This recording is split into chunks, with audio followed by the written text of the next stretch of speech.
Yo guys, what's going on? Robert Warshack here, and we've got some new cards for Murder at Castle Nathria. We got the Mage is looking crazy, but first things first, a new one for the Paladin is going to be the Elitist Snob, a 5-mana 3/4 battle cry for each Paladin card in your hand, randomly gained Divine Shield, Lifesteal, Rush, and Taunt. Seems like it's pretty good in some sort of pure Paladin list. Again, not the biggest fan of Paladin, especially like pure Paladin, Libram Paladin, buff Paladin. If you know me, I just don't like those decks. So this seems like a pretty good card for those decks. There's also another card like this. It's like a 4-mana 3/3, and it's like for each card of like Lifesteal, Divine Shield, Taunt, and all that stuff, Rush, it gets it. And this is kind of a similar copy to that. However, like if you don't have a hand, this card's pretty bad. And it's a turn 5 3/4. But if you have 4 Paladin cards in your hand, like it becomes a pretty good minion. I think if it had Wind Fury, it would actually be really good. But without Wind Fury in the tag, I don't know if it's like, there might just be better pure Paladin cards, but it does seem like okay. Mage though, Mage got some crazy shit this expansion. Mage is looking super fire, especially with the little zombie cards, which we'll get to shortly. So Frozen Touch is a 2-mana, deal 3 damage, infuse 3, add a Frozen Touch to your hand. For those of you who don't know what infuse does, it's the new keyword, and it upgrades in hand after X number of friendly minion dies. So stuff dies, stuff in your hand gets infused stronger, and then it gets that ability of add a Frozen Touch to your hand. So unfortunately, like for Mage, you're not running that many minions, and if you're playing stuff on curve, which is Hearthstone right now, like I don't think 3 minions are gonna die before you play this or as you play this on turn 2, right? So if you top deck this, it also won't have infused to it. So just as a 2-mana deal 3 frost spell, it is good with only upside with infuse, but I don't think because it has infuse, it makes it like super duper good. You know what I'm saying? So I really don't think infuse is the main selling point on this card. It's just a 2-mana deal 3 frost card. So it works with Quest Mage, and it's just a good card in general, but nothing too insane. Cold Case, 4-mana frost spell, summon 2/2 volatile skeletons, gain 4 armor. So I think this is actually really good, and the volatile skeleton is a 2-mana 2/2 death rattle, deal 2 damage to a random enemy. This could mean minions, this could mean face.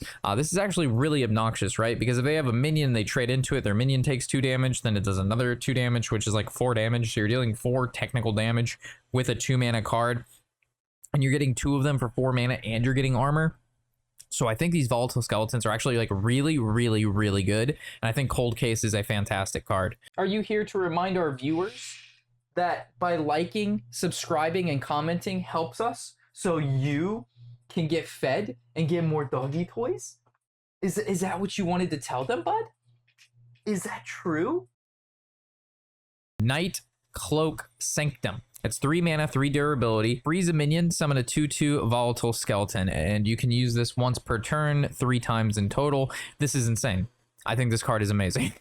I think these volatile skeletons and then freezing people and then making more volatile skeletons is like super duper good. And we'll get to the big payoff card later, but I think this is actually going to be like really solid, especially with stuff like Brand and things like that. Like this is going to be some pretty nutty Mage stuff. So we have Deathborn, 6 mana, frost spell, a lot of frost here, a lot of frost. So it looks like Freeze Mage is like getting the works. 6 mana. Deal 2 damage to all minions, including yours. Summon a 2/2 volatile skeleton for each killed. So kind of like Rancor. It costs a little bit more, and it also is not honorable kill, right? So it's just like if it kills it, whether it's at 1 or 2 health, it also works with spell power. So you can bump this up if you have stuff like Blood Mage out or any sort of spell power minion. And you get a 2/2 skeleton for each, which I think is pretty good. It also reminds me of Cycle of Hatred a little bit, the 7-mana Demon Hunter card that for every card it kills, you summon a 3/3. But those cards didn't have Death Rattle and they didn't have Rush. So I think this is just, it's cheaper, it's better, and you actually get things that are good. These 2/2 skeletons are like really freaking powerful. And then we have the payoff card, the Kelthuzad the Inevitable, the 8-mana 6/8 battle cry. Resurrect your volatile skeletons. Any that can't fit on the board instantly explode. So you're gonna get a full board of 2/2s that when they die, they deal 2, and any extras are just gonna immediately start hitting your opponent. And this, and like with Brand or something like that, is going to be nuts. Also, if you can create more of this card, So you'll like play this, it'll make more skeletons, and then you can play another one of this card if you Zola it or something, and then you get even more skeletons. Bro, this like the damage is going to be insane. That's like a full field clear and then definitely more damage. So Kelthuzad is actually juiced, and Volatile Skeleton Freeze Mage is looking like a real deck with these cards. And then we have the Volatile Skeleton here. And then we have the Cathedral of Atonement. This is, I believe, a priest card, but for some reason it didn't go to Vengeful. Yeah, this is the new Mage secret. After an enemy minion attacks your hero, summon a copy of it and attack the enemy hero. Annoying, but still not that big of a deal in my opinion, because if your opponent just plays like little stuff, like they'll hit you in the face with a 2-1, right? So like it's easy to play around unless they have like just a giant minion out, right? So it's going to be really dependent on the situation and board state, but I don't think this is like a very good secret at all. I don't think this is that great. There's so many ways to play around it, so cool, but it reminds me of like the Shadow Clone for the Rogue, and the Shadow Clone Rogue secret was like if a minion attacked your face, you get a copy, and that still wasn't good. Dude is losing his mind. And then we do have some pre-stuff here. We have Cathedral of Atonement, which we just looked at a little bit. It's a 3 mana, 3 durability, give a minion +2/+1 and draw a card. This seems really good. Like you're getting so much value over time with these location cards. So in total, you're getting a, what is this, 6/3 and drawing 3 cards for 3 mana.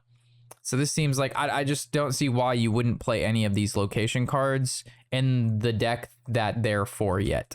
Almost every single location card that's come out has just, you would just play it. It's just good.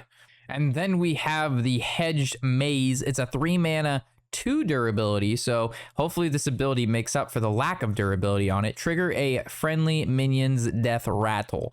So death rattle druid back, question mark, apostrophe. I mean, in wild you could use this on the giant spider. What is it, like Hazronaut or something? Hey, I don't even know, the Hadronox. So that could be kind of crazy, but currently druid don't really have that many like death rattle things right now, right? Like I can't think of any really impactful ones, but obviously when they print something like this, we can expect some juicy druid death rattle stuff coming back. I also don't really know what a maze has to do with a minion's death rattle, but sure. And I believe that wraps up all of the new cards so far. I'll try to keep up to date with these as they continue to get released. I'd love to know what you guys think so far. Mage is looking so good. Mage is looking like it's going to be super fun to play. And what are you guys thinking about it? As always, I'm Robert Warshack, and happy whatever the hell day it is.